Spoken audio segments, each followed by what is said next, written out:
Well, hello everybody, and welcome to Thrilling Days of Yesterday in Burlington. I'm Robert Parris, and I'm here with the fantastic Wayne Higden. Wayne Higden. Wayne, thank you for coming on today. My pleasure. So, let's begin about Burlington. We're here talking about Burlington, past, present, and somewhat the future. So, first off, let's talk a little about how long have you lived in Burlington? Well, Mom and Dad bought a house in 1949, and I was 18 months old when we moved into the house on Francis Wyman Road. Well, and I know you talk a lot about history about that house, and it's still there, right? The last time I drove by a couple of days ago, it was. Knock on wood. This day and age, there's no telling Yeah. how long a house stays up and Yeah. without being knocked down. Yeah, a lot of stuff happening in Burlington. So let's talk about, I know you were part of the historical commission, so talk about your interest with Burlington history and how that all began.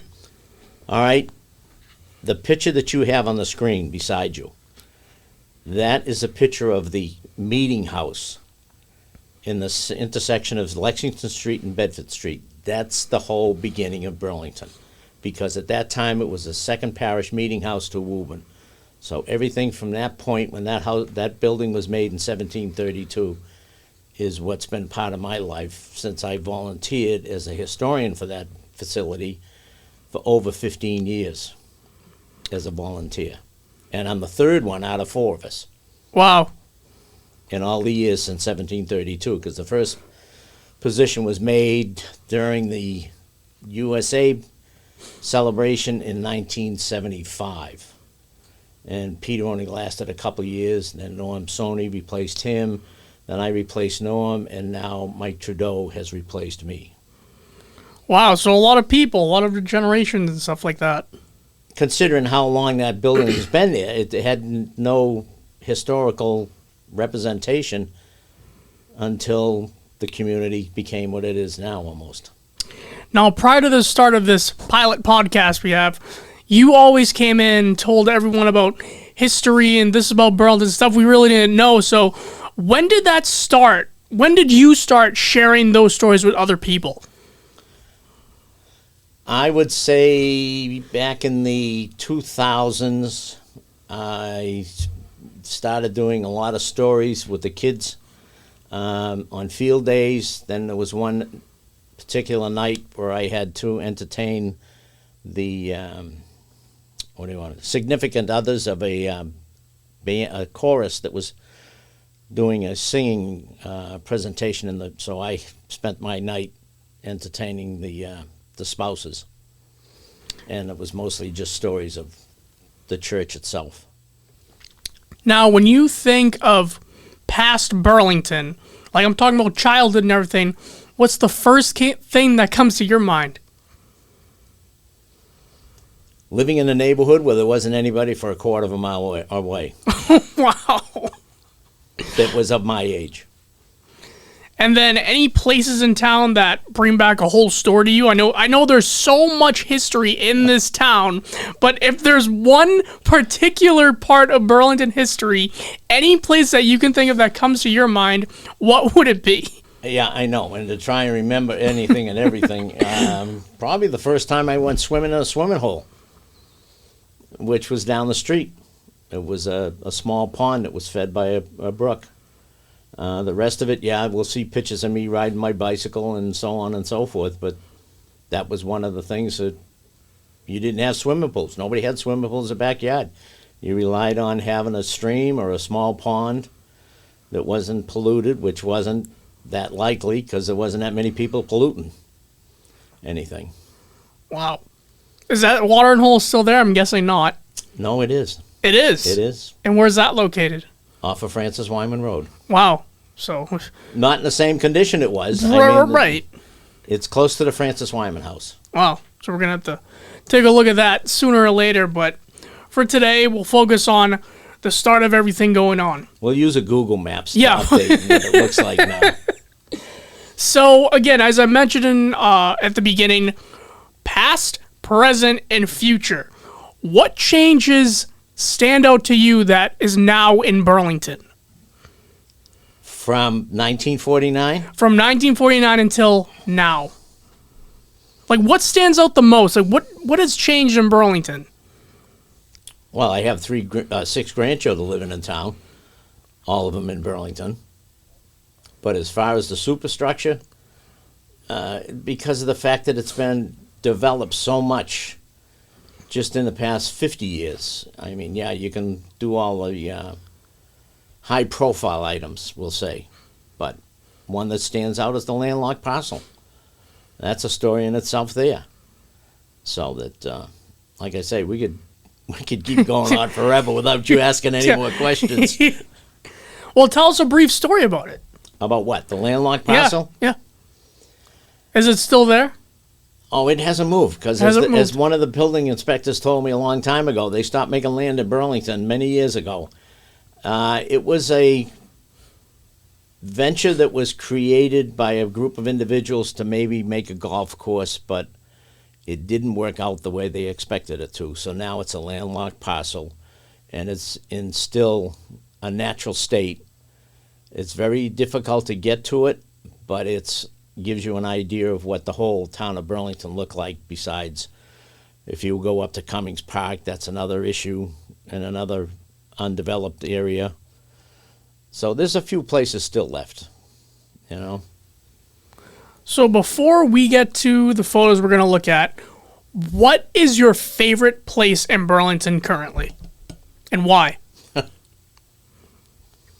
I guess I'd have to say the house I'm living in, because we've raised 3 kids there, and we're still living there. And, you know, I'm not going to tell you where the next step is. Let's look at our photo right here. What are we looking at here? This is a picture that my father took in the mid-'50s of, like I mentioned, the meeting house.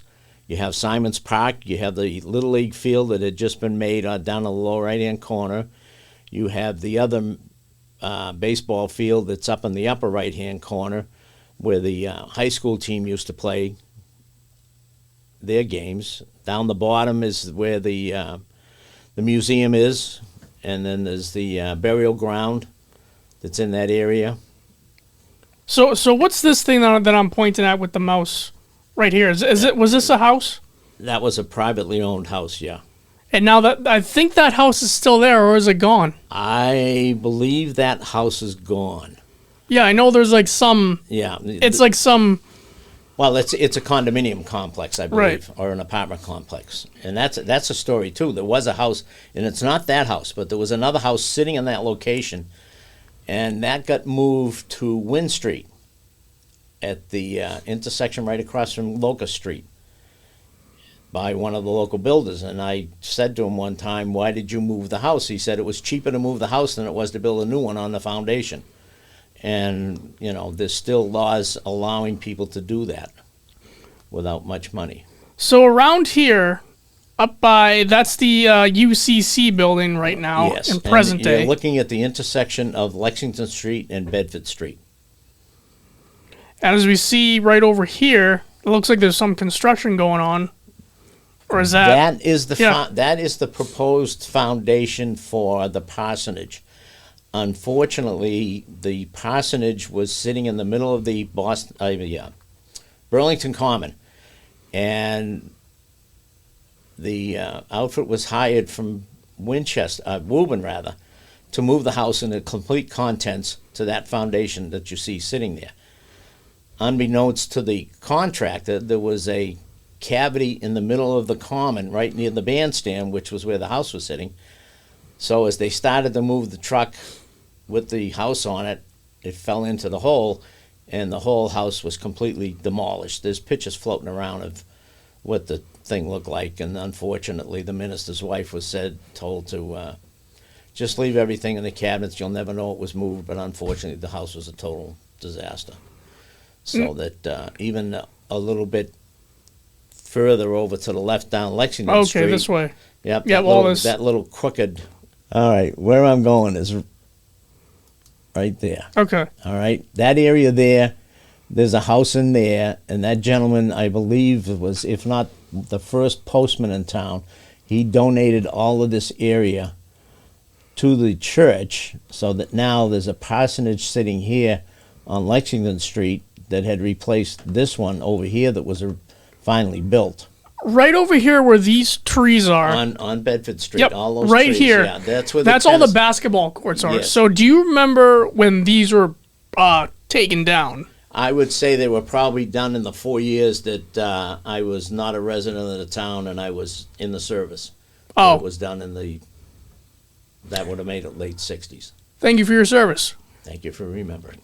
So let's talk a little about that point in time. We'll go back to Burlington, but just talk a little about some of the stuff in the service when you left town. That when you left town, did anything change when you came back? Oh, they put town sewage in. They did. While I was gone for 4 years, they put town sewage in. Ran that all down the main streets and everything else.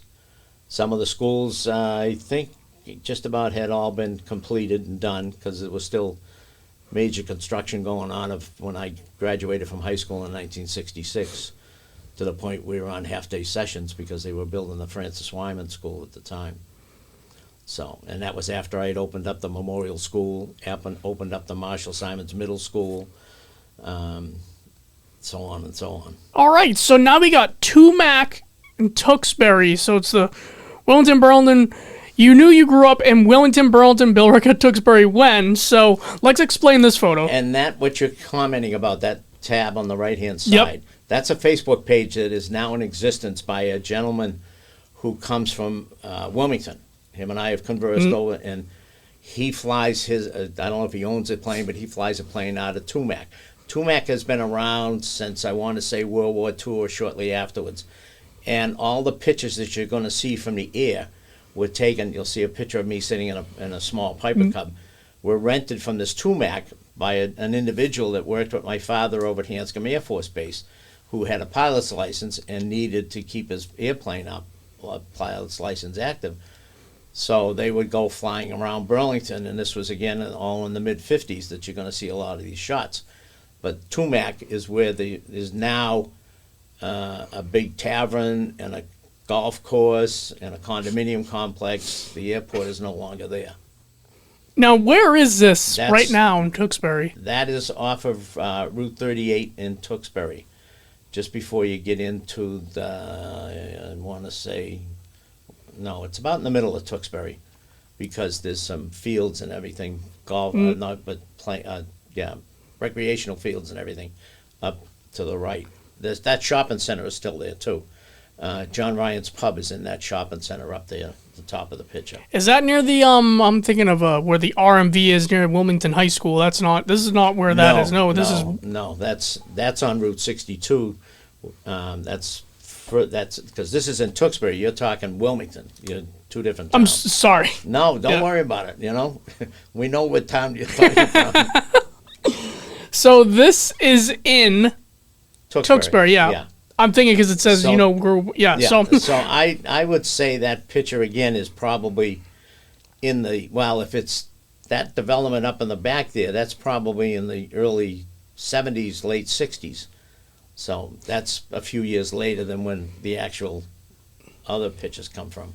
Now, real quick, I might be wrong about this, but going down this road, is this where the Market Basket is in Tewksbury? No, the Market Basket is... Because there's multiple Market Baskets in Tewksbury. The Market Basket is at the end of the runway, underneath the sign that says, "Welcome to Tewksbury." Yep. Okay, right here. That's 38 going north and south. Okay, so we're going that way. Yeah, it's going to be back that way. All right, so what are we looking at in this photo? This is the intersection of Peach Orchard Road and Wynn Street. And it has the Memorial School, the original Memorial School, sitting in the top of the screen.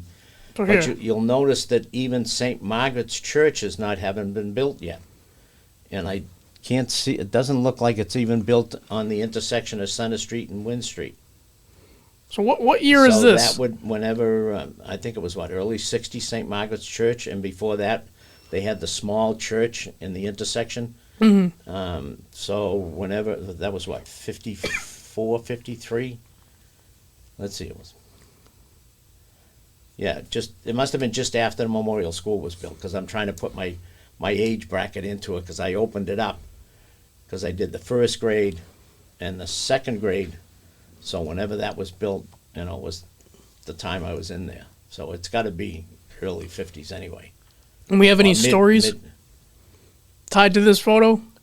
Nothing that really stands out. Nothing? No. We're now sitting inside of the meeting house. And for the longest time, the meeting house was split with a sanctuary in one half and then a function area in the back half. And that's where the function area is, with the stairs going up to the second level. And that looks to me, if I remember correctly, it's a group of individuals that are dressed up for Halloween, because it was a very social activity area.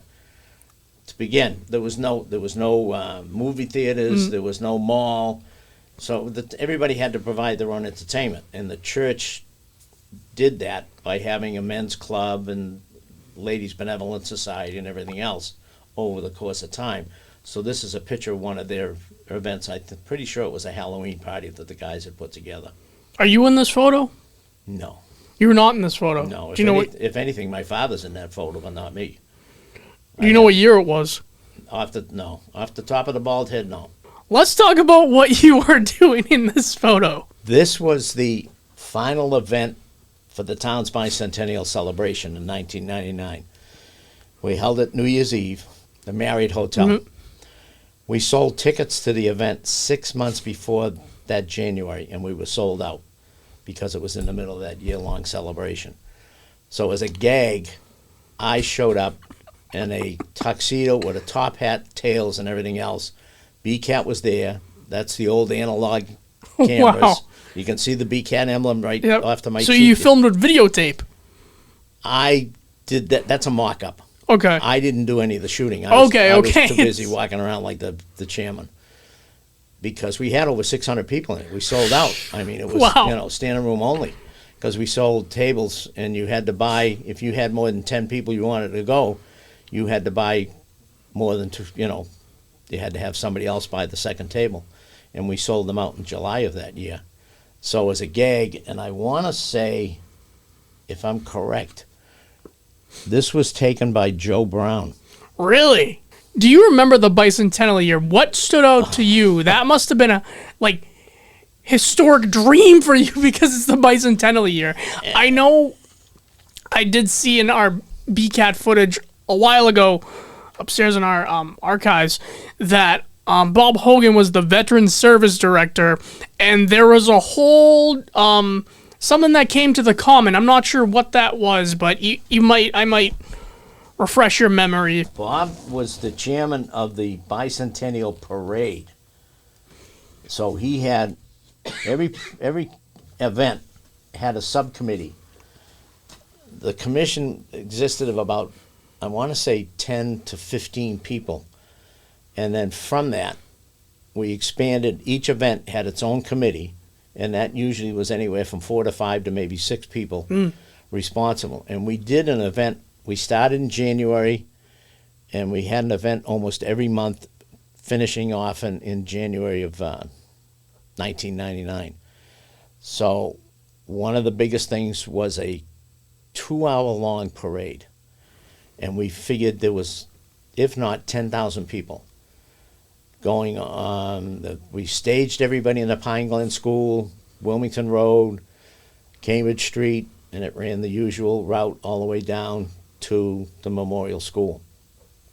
And I've got other pictures of, of us doing odds and ends and everything else.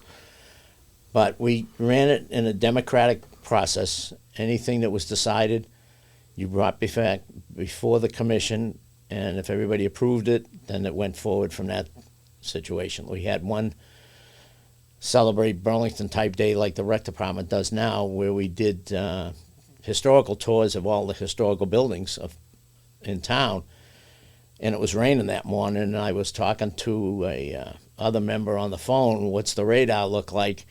And we delayed it an hour, and we had to go around and tell all of the different spots, like the Francis Wyman House and places that kids in the school system had a presentation memorized, and said we're going to delay it for an hour, because at the time we were using the Beeline buses. Instead of now, the Historical Commission is renting trolleys to do the tour. They've been doing that now for a couple of years. So, I mean, that, I thought that was a 5-year you can't forget something like that takes 5 years out of your life to put together. That must have been a busy day for you. That must have been a hectic day. If you have to delay something for an hour because of the weather. Well, look, again, it was a situation that it had been planned for, because you start this planning process 5 years ahead of time, and everything was on the docket and approved and started in February of '99. So here we are now in the summer months. So it was a case of you had to make a decision, and that's why I say, looking at what the forecast, and even then, you didn't have cell phone. Well, we had cell phones because I was talking to one of the other members who was home as to what the weather forecast was showing, because I couldn't pull up didn't have websites and everything else. Yeah. You had to rely on It's 99, yeah. I mean, you stop and think, that's one of the major things that changes everybody's life is cell phones. Yeah. Cell phones and iPads and portable computers. Everyone's on them. It feels like when you go outside or anything, you're going to see at least multiple people on their phones. It's just like, look around us. It's like, there's so much nature and so much history in Burlington. It's just like, let's take a stop a minute, sit on a bench, and literally just look at our town. In your spare time. Yeah, exactly. Not just randomly, I'm just going to get up and go, no, and just spend time. I mean, like... And that's a tough thing, because society is so busy now, trying to educate is what we're trying to do here, and just enjoy the social life, the free time, because everybody's stressed one way or another, either through their own fault or somebody else's fault. So it's, a never-ending battle for truth, justice, and the American way. Yeah. Which brings us into thrilling days. Yesterday in Burlington. So I do have to ask you, 3 years from now, how old will Burlington be in 2029? 230. It'll be 230th, because I just did 200. That's 1999. Plus 30 to that is 2029. So it's going to be the 230th anniversary of the town of Burlington in 3 years from now in 2029. My 2030, you said 2030 or 2030? No, it's going to be the 230th anniversary in 2029. Yes. Yep. Because I went the other way. I went 2030 minus 1799. Yeah, but no, that's coming up 3 years from now. But we couldn't even get past 220. Yeah. Without nothing showing up. That's another. If you can't get nothing showing up at 225, how much more incentive are you going to get for people to be involved with the next one? Right now, we're just trying to get through USA 250. Yeah. America 250 this year, 1776. Yeah, and that's when a lot of things changed, because that's when Burlington was able to document any kind of celebration more than one space, because unfortunately one of the biggest problems that this town has had for historical standpoint is fires. We've had one of the original parsonage burned down, took all the records from the minister. Then we had the town hall burned down, which was located on Simons Park, took all of the town records. And, unless you can trace all of that stuff back through the state, you have to rely on somebody like Ed Fogelberg that writes, a book that's big enough to be a Bible. And a lot of people, use that as a reference, because it took him, I don't know how many years to put that together. So society moves a lot faster than what it used to. Yeah, it's like going back and forth really fast. Yeah. So why do you think local history still matters, even for people who didn't grow up here? I'm just going to use a blanket comment of why do we need history.